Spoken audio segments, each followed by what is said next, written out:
Buenos días, gente. Bienvenidos a nuestro curso de entrenamiento mental cotidiano, tempranero y sabrosón. Yo soy José Pablo Navarrete y aquí mis comentarios a la lección del día de hoy, la lección 192, que dice: Dios tiene una función que quiere que yo desempeñe.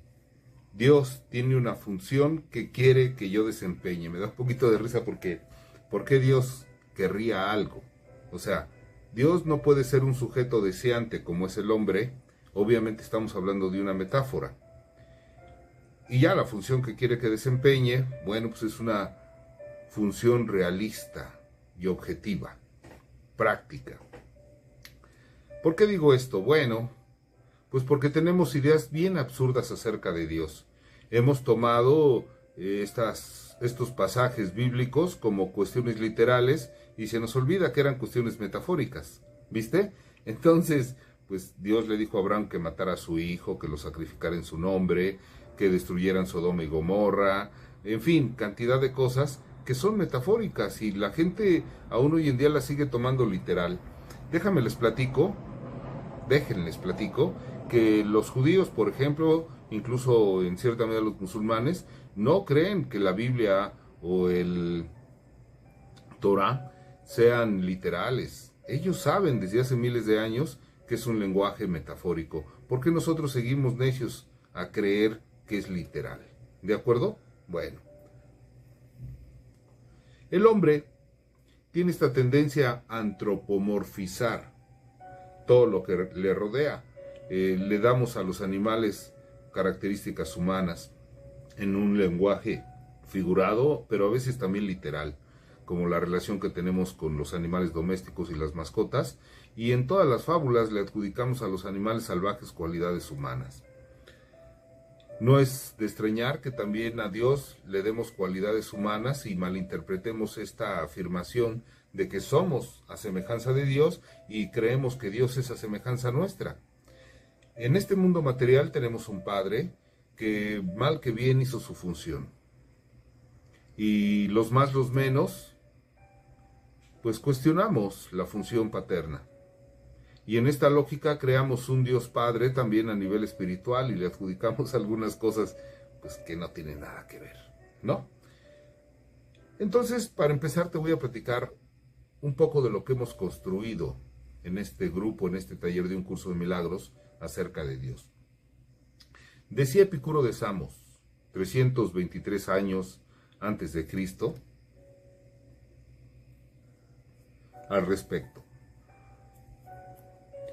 si Dios existe, no lo vamos a discutir. Ya no tiene caso. Pero sí debemos dejar de creer lo que cree el vulgo. ¿A qué se refería? A las supersticiones. ¿De acuerdo? Entonces, decía hace un rato, nuestras ideas acerca de Dios tienen mucho que ver con la creencia de que somos un sistema mente-cuerpo. Que de alguna manera soslayada rechazamos la idea de que somos seres espirituales, es decir, negamos a Dios y negamos nuestra semejanza con Dios sin darnos cuenta. Entonces, basados en este error de antropomorfizar, antropomorfizamos a Dios. Nos referimos como Señor o como Padre, cuando Dios pues no tiene sexo. Entonces decía Antoine de Saint-Exupéry en su libro El Principito: lo esencial es invisible a los ojos, solo puede verse con el corazón. Entonces, Dios es una experiencia, no es un señor, no es una persona. A veces se habla de la persona de Dios y se nos olvida que estas cuestiones son metafóricas. ¿Estamos? Y luego terminamos creyendo en cosas absurdas, con un pensamiento mágico e infantiloide. Entonces, Dios pues no es algo físico, no tiene sombra, no hay nada que se le compare, porque es autorreferente, es decir, no vive en un lugar o en un tiempo. Él es la eternidad, Él es lo infinito, ¿sí? No tiene padres, no tiene hijos, no tiene hermanos. Decir esto son metáforas, ¿de acuerdo? Jesús, bueno, se dice que Jesús fue un hombre. Y cuando hablamos del unigénito Hijo de Dios, no se refiere solo a Jesús, sino a la humanidad. Tú y yo somos el bendito Hijo de Dios. Y a veces andamos por la vida lloriqueando como si estuviéramos huerfanitos. porque se nos olvida nuestra investidura. Entonces somos parte de Dios, indivisible de Él. Dios no es la luz ni la oscuridad, porque Dios lo es todo, es el uno. Es ese infinito poder organizador de la energía de todo cuanto existe, porque todo, hasta lo que creemos inerte, está hecho de la misma sustancia, la partícula de Dios, la energía. Desde las partículas subatómicas más pequeñas, como las cuerdas, hasta la totalidad de los multiversos. ¿De acuerdo?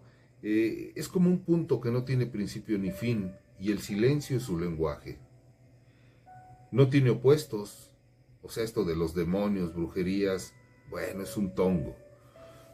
Hace más o menos un mes, en el taller quincenal de un curso de milagros que tenemos los domingos a las 8 de la mañana, hablamos acerca de todo este desarrollo evolutivo que ha tenido lo que llamamos el diablo. Se habla de personajes diferentes, desde el ángel Luzbel, que se rebeló ante Dios, hasta Al Pacino en El abogado del diablo. Puro cuento. ¿De acuerdo? Dios no puede tener opuestos. Dios no tiene boca para hablarnos, nos habla a través de todo lo que nos rodea, y tratar de interpretar estos mensajes, pues forma parte de la espiritualidad. Dios es testigo de nuestros pensamientos más íntimos, pero no nos juzga, no nos condena y por supuesto no nos castiga. Cuando te va del nabo, eres tú, con tu sentimiento de culpa y tu creencia en el karma. ¿De acuerdo?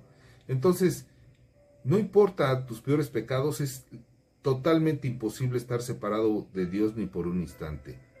O sea, Dios no quiere más a los buenos, a veces parece que quiere más a los malos porque les tiene una paciencia y un amor incondicional infinitos, ¿no? Entonces, hacemos abstracciones acerca de Dios, como decir que el Om es la vibración del universo y es la mejor manera de tener un contacto consciente con Dios, porque a veces las oraciones emanan de necesidades de nuestro ego. También nos cuesta mucho trabajo entender que Dios no nos ayuda ni nos perjudica en este mundo material por la sencilla razón de que su reino no es de este mundo. Pero nuestra mente es a semejanza de la mente de Dios, ahora ya depende en que la usemos. A lo mejor te sabes todo lo que se puede saber acerca de los Beatles, o de los videojuegos, o los chismes de la familia o de la colonia. Pues es la inteligencia a semejanza de Dios, pero cómo lo ocupes es asunto tuyo. Entonces somos responsables de todo cuanto nos sucede, porque Dios creó el universo, pero tu mundo lo creas tú. ¿Viste? Está bonito. Entonces, ¿cuál es la función que quiere Dios que yo desempeñe? Imagínate que Dios dijera: Pablo, José Pablo, construye un arca.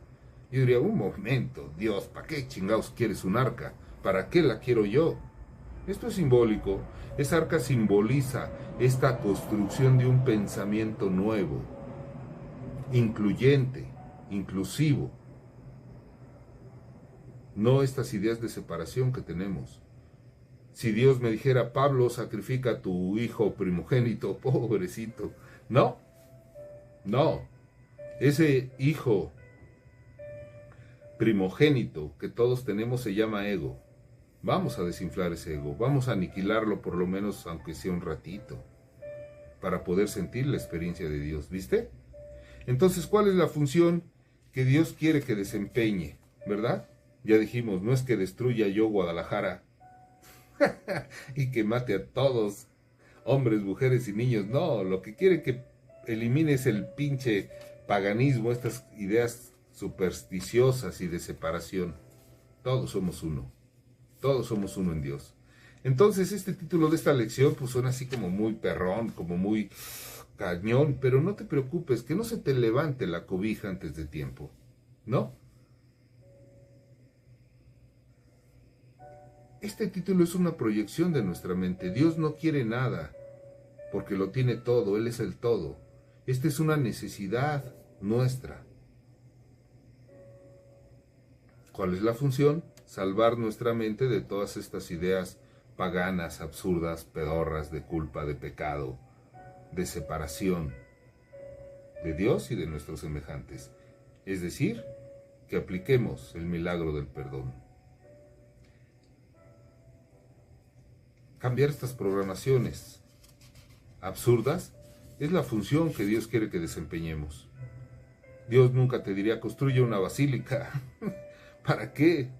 Si su templo eres tú. Soy yo. ¿Viste? Eso es locura. Entonces recuerda, si hablas con Dios, es una oración. Pero si crees que Dios te habla, es esquizofrenia. Entonces, esta función es razonable. Cambiar estas creencias erróneas, supersticiosas acerca de Dios. ¿Sí? Tú eres la creación perfecta de Dios, del universo, del todo. ¿Sí? Y no hay que quebrarse mucho la cabeza, porque Dios es amor. ¿De acuerdo? Es sencillo, ¿viste? Entonces Dios, como esta conceptualización del amor, pues es como si nos dijeran, por el amor de Dios, ya cambia, chinga. Por el amor de Dios, deja de sufrir. Por el amor de Dios, deja de chingar.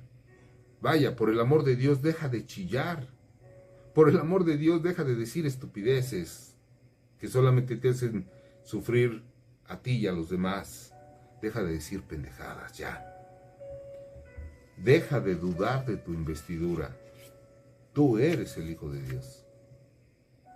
Por amor de Dios, medita. Por amor de Dios, deja de adorar falsos ídolos como tu marido, tu esposa, tus hijos, tu amante, tu coche, tu viaje pedorro, el dinero, el trabajo, tus títulos. Dios tampoco pide adoradores. Pues menos vamos a adorar las cosas, a las personas. Por amor de Dios, ya perdónate. Por amor de Dios, deja de creer en diablos, en brujería, en magia. Por amor de Dios, siente amor, siente paz, siente felicidad. Por amor de Dios, olvídate de la culpa y el pecado. Por amor de Dios, deja de temerle a Dios. Está bonito, ¿no? ¿Sale? Entonces, bueno, cada 15 días, 8 a.m., tenemos el taller de un curso de milagros. Cada vez tenemos un tema. Vamos de salida con el tema de sexo, amor y pareja, que se ha ampliado muchísimo, ya sabes, monogamia, fidelidad, codependencia, este tipo de temas. Próximamente viene el tema de prosperidad, el dinero y la espiritualidad. Está padre, ¿no? Y así vamos cambiando cada 15 días una temática cotidiana desde la perspectiva de un curso de milagros. Todos los días tenemos este taller acerca de la meditación, que está al alcance de todos los bolsillos, una cuota de recuperación simbólica, pues para pagar datos, básicamente. Y ya sabes, suscríbete y da like, porque eso facilita que después tu búsqueda de estas lecciones sea más fácil. ¿De acuerdo? Entonces, ya sabes. Hasta la victoria, siempre, compañeros, porque nuestra revolución es espiritual.